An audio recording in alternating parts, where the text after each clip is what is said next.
It's one small step for man, one giant leap for mankind. Welcome to The New Next, a podcast that addresses current events and how they will impact the future.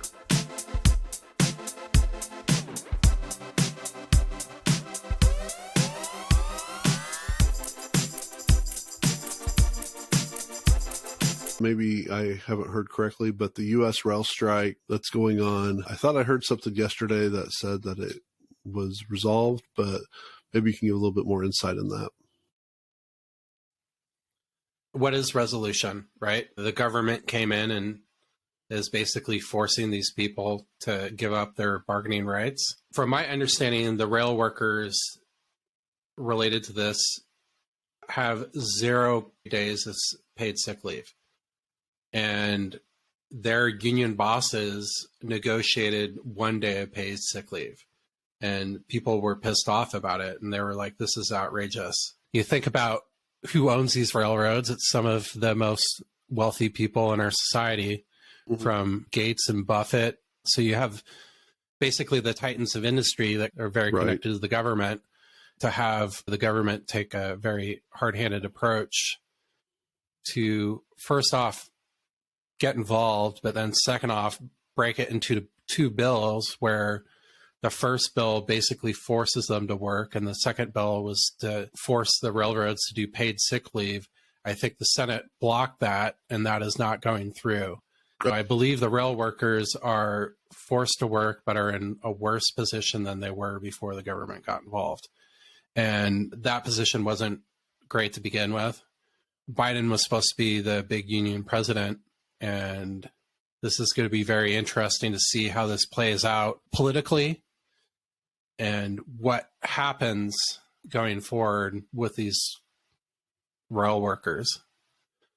If the railroads don't run, the entire economy shuts down.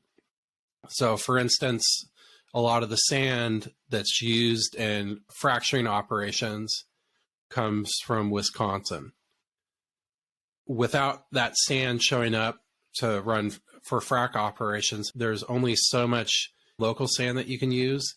So you would see, the oil and gas industry basically come to a halt in many respects. And aerospace, like everything in industry that relies on bulk materials, the United States would come to a stop. It's a big, big thing. But I think that also shows the importance of these workers to our economy, too. You asked me a question the other day about how do I feel if I was forced to work or people being forced to work. And I don't know, I guess I see both sides on this. If the companies aren't allowing employees to have basic, I guess I consider time off pretty much a right, not just a privilege, but like if you're working 40 hours plus, you have to have time off and paid time off. This is sick leave for if they had COVID and stuff. Well, even more so then. I mean, it doesn't seem unreasonable, their position. It's funny that you brought this up to me because I have a lot of friends who lean very liberal when it comes to oil and gas and stuff like that. And they're like, look at how much these places are price gouging and da-da-da-da-da. And talking to you, learned a lot about what is price gouging and then what is just a misunderstanding of how the industry works. And so like talking about them not getting hardly any profits in 2020. So 2021 or 2022, the profits go up. But this is a clear thing that nobody's really talking about. I mean, it got mentioned, I think, in New York Times once this past week, as far as like a bigger placed article, and then everything else it was buried a little bit lower. Had you not mentioned it, I don't know if it would be on my radar hardly at all, but I have a hard time if you're going to rail on oil companies and some of these other big businesses that aren't taking care of their employees, then you definitely have to rail on the rail companies or rail against the rail companies for not providing really kind of basic things. They're going to run better if they have employees that are healthy. Think about this. Think about all the highways in the U.S.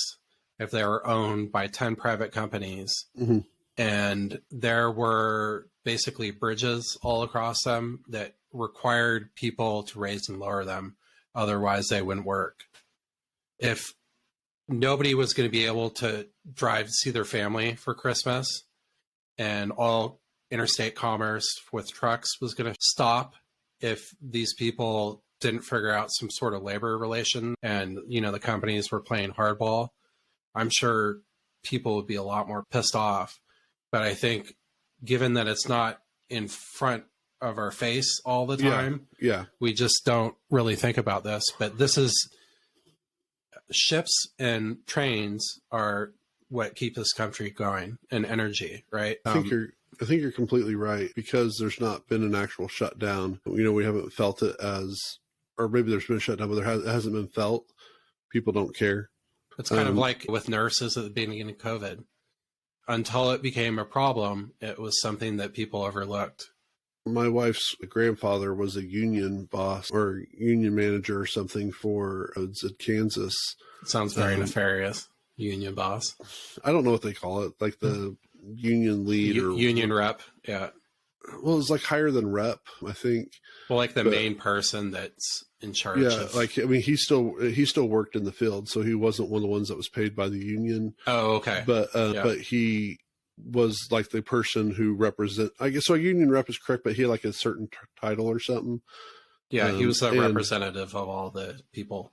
And my father-in-law tells a lot of stories about the various like things that they would go through, and some of the other sides of it where, well, my dad was the union person, so he got my father-in-law got maybe a little more away with some stuff he shouldn't have in town. But it's a really interesting kind of thing. I mean, it probably affects us here in Oklahoma a little bit less than it does in some of the states like Kansas or Iowa, where railroads go through them and really do provide a lot more jobs. I mean, we're like, even the announcing of a railroad strike is a bigger deal than, like, again, here, we won't really see it as much until it happens, the effects of it. One of the things I put in the notes I thought was interesting is the St. Louis streetcar strike of 1900.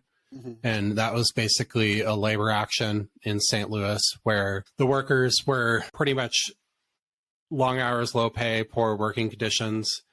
Workers of all the lines in St. Louis tried to unionize, and they fired all the workers and started running all the lines with police. So that went into a full-blown riot where people were killed over a couple months. 200 people were wounded.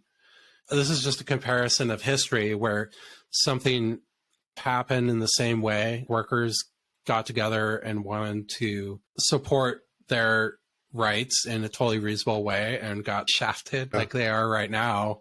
And they started basically sabotaging tracks. So cutting cables, lighting bonfires on the tracks, putting boulders and other obstruction cars onto the tracks. And there was an uprising with the communities where all the communities came in and basically revolted against them too.